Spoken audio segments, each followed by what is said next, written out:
After the bus topology very early on that we saw in another video, it looks like this, we began to get pretty smart because there's something that's going to happen here. What happens if this cable breaks at any point? Do we have a short circuit or an open circuit anywhere in this?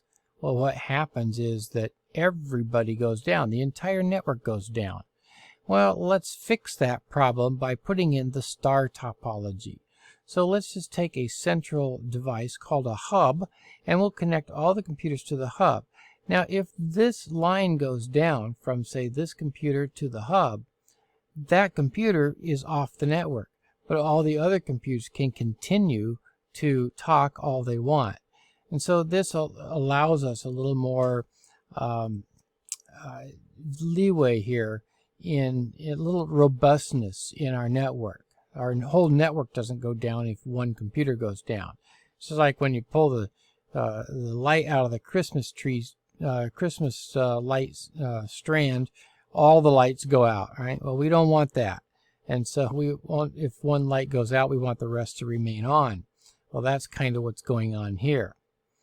Now, the way that the hub works is that as this computer sends data into the hub, this hub is, all it is all these things are tied together in here. And so that signal goes out all of these other ports. Now, I have them all, it looks like they're all tied into the same port, but of course they would be in different ports.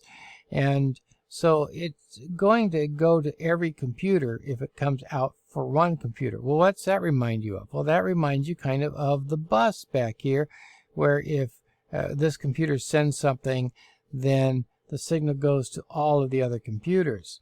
So what we have here is a physical star, which gives us that, that not redundancy, but robustness, and a logical bus. So now we have a different logical topology than we have physical topology. Later on, we began to replace these hubs with something called a switch. Now, a switch looks just like a hub as far as we can tell, except it's much, much smarter. What it does is, if this computer wants to transmit to another computer, it sends that to the switch, and the switch says, oh, yeah, I know who that is, and it sends that signal out only to that other computer. And you could have, say, these two computers talking, and these two computers talking at the same time, and this computer down here talking to the printer, all going on at once. And the switch is just managing these connections. Now what we have is a physical star and a logical star. Because our collision domain, remember that we said that back here this is all one big collision domain. Well, the same thing is happening here. If this is a logical bus, then anytime two different computers send something out, we're going to have a collision. And so this is all one big collision domain. But here with the switch, we no longer have everybody hearing it. And so we no longer have one big collision domain.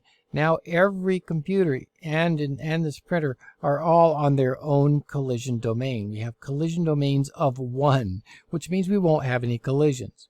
Now the reality is we will have collisions because there are certain types of traffic that is intended to go to all computers. There is broadcast traffic, for example, and this is all one broadcast domain. If a computer wants to send a broadcast message out, let's say that this computer is looking for a DHCP server so it can get an IP address. It's going to send out a message, is there a DHCP server in the house? And everybody will hear it so that if there is a DHCP server, it can respond to it. So in the case of that broadcast message, yes, there could be collisions. There could also be collisions when this switch is seeking for who owns a particular address. Let's say that this computer wants to talk to this computer, but the switch doesn't know the first time I just plugged this computer in. It doesn't know where that computer is. And so it has to send a message to everybody saying, hey, who is this? And so then when this computer responds, it's okay, now I know, and now it can send it one-on-one. Well, during that time that this switch is sending it all out to everybody else, there could be collisions during that period as well. So there are times that we will still have collisions, but for the most part, We will not have collisions in the case of a physical and logical star, which today we almost always use switches. Very rare do you actually see hubs anymore.